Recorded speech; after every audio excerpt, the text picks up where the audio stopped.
就在不久前，中国广义货币供应量 M2 突破了300万亿元人民币的天文数字，令其成为世界上唯一达到这个骇人境地的国家。这个惊人的数据犹如一记沉重的钟声，预示着怎样的经济危机和社会动荡即将到来。我们很快就会看到这个注定要为之付出代价的答案。追根溯源，我们不难发现，这并非一蹴而就。自20世纪80年代以来，中国就一直困扰于通货膨胀的魔咒。1988年前后，曾经出现过近30%的狂涨通胀，对经济社会造成了巨大冲击。为了遏制这股恐怖的通胀潮流，借鉴国际经验，1994年，中国推行了汇率改革，将人民币与美元挂钩，确保人民币汇率的相对稳定。在随后加入世贸组织之后，中国凭借大量廉价劳动力出口产品，也为央行注入了大量外汇储备，成为央行发行新钞票的一个重要渠道。然而，就在2014年之后，外汇来源逐步受阻，中国为维持经济高速增长，不得不拿出大炮，直接用国债做锚，解除对发行新钞票的限制。这一关键一步，标志着中国正式踏上了一条将经济和金融安全暴露于风险之中的不归路。之所以会走向如此危险的境地，主要源于中国经济结构的严重失衡和扭曲。一方面，长期实施高投资、高储蓄的增长模式，导致超发居民储蓄找不到理想的投资去向，只能不断返回银行系统，形成资金大量闲置的局面。据统计数据显示，2023年中国居民人均可支配收入仅 2.2 万元，但同年居民存款却高达 16.67 万亿元，这无疑是一个极其反常的巨大失衡现象。另一方面，中国对于依靠房地产拉动经济的做法，造成了泡沫无处不在，风险也无处不在。一旦楼市遭受重创，中国经济的这个潘多拉魔盒再次被打开，中国政府和央行不得不重走老路，通过发钞票来挽救市场信心，扭转经济下行趋势。与此同时，中国经济对于货币宽松政策的依赖也在与日俱增。1978年 M2 货币供应量仅相当于当年 GDP 的 35% 左右，到了今天已是 GDP 的 2.3 倍，远高于其他发达经济体的平均水平。而货币投放后对经济的实际拉动效应，也就是货币乘数效应，则在持续走低。1988年，每1元 M2 可以带动 1.7 元 GDP 增长，到了2019年，这一数字只剩下了 0.45 元，效率狂降近4倍。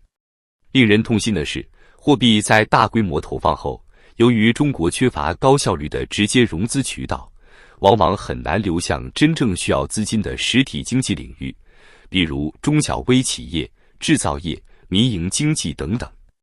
反而大量沉淀在房地产、基建等传统的高腐败高风险行业中，滋生过度投资和泡沫经济，导致整体投资回报率的不断走低，形成了一个恶性循环，经济需要更多刺激，只能继续加大货币投放力度，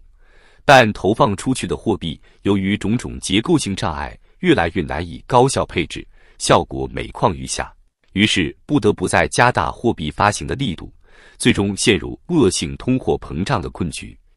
此外，中国金融市场的发展仍相对落后，缺乏规范、高效的直接融资渠道和机制，银行信贷成为主导融资方式。但银行贷款往往效率低下，不良贷款率也长期居高不下。在这种低效率的金融体系之下，大量闲置资金很难得到高效配置，再加上中国政府财政收支严重失衡，税负持续加重，且存在明显的征富济贫倒挂现象。相比发达国家而言，中国政府从居民手中掠夺的比例更多，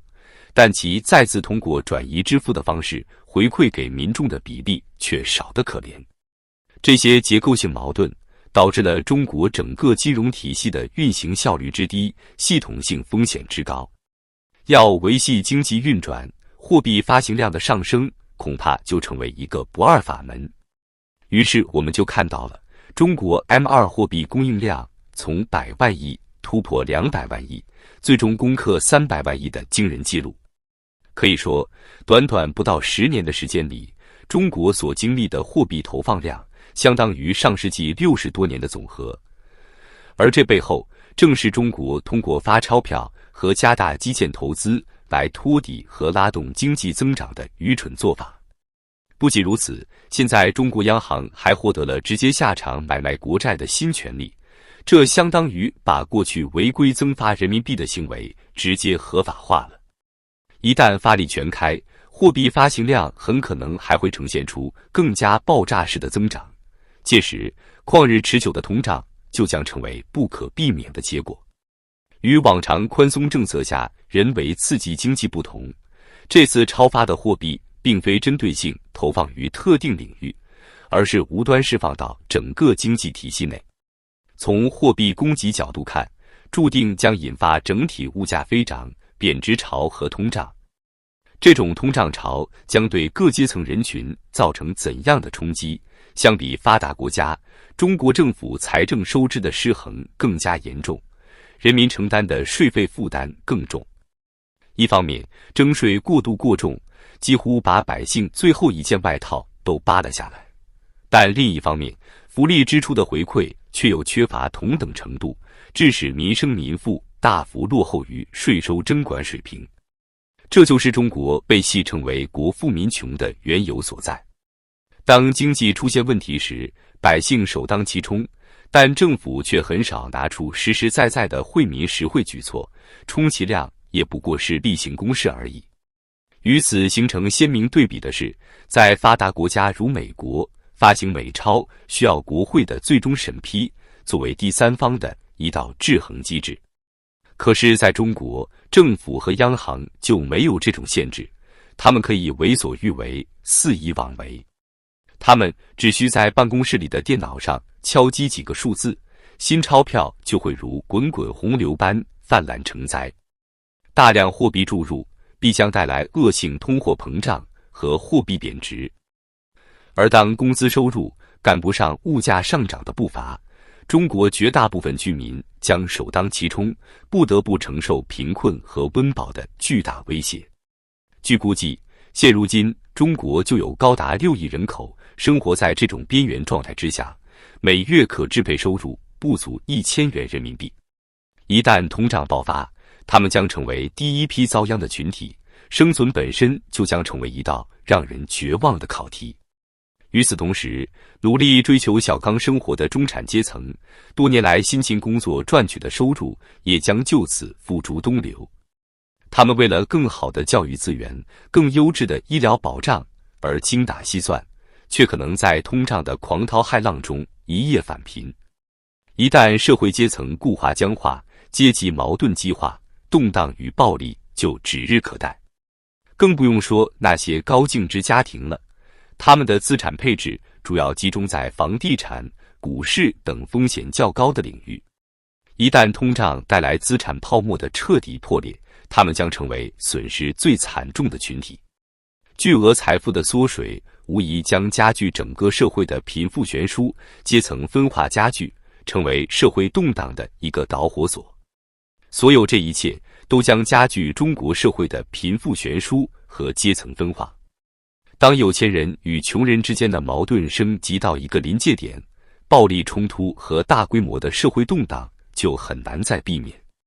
有人也许会说，政府可以通过加大转移支付来缓解阶层之间的矛盾。然而令人啼笑皆非的是，与发达的民主国家相比，中国政府对人民的富邦贫济做得远远不够。以2021年为例，美国政府通过各种形式向公民支付的转移净收入高达 3.9 万亿美元，占到当年 GDP 的 17%。而在同期，中国居民从政府手中仅仅获得了约6800亿元人民币的转移支付，仅占 GDP 的 6.8%。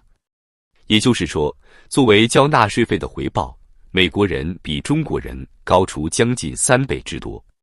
所以，当经济陷入通货膨胀的泥潭，百姓首当其冲、痛苦万状时，中国当权者显然可没有像美国那样有决心和财力向民众大规模输血的能力，甚至可能还会成为递刀子的加害者。